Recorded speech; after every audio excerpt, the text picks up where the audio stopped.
temos conseguido manter as finanças do município, mas o salário de vocês estão em dia.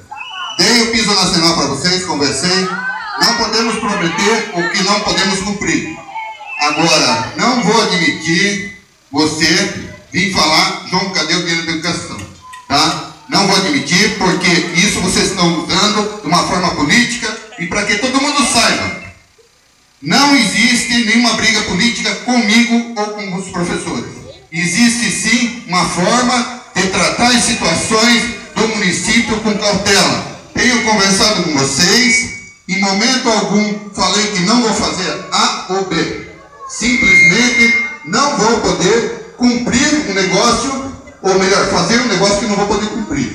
Vocês sabem, eu assinei um termo de compromisso com vocês, que vence nesse fim do mês. Só que em momento algum eu falei que não ia fazer. Dei o piso nacional para vocês. Dei sim. Não sei como vamos pagar. Agora, vocês concordem ou não, isso transformou-se em política. E eu não vou admitir.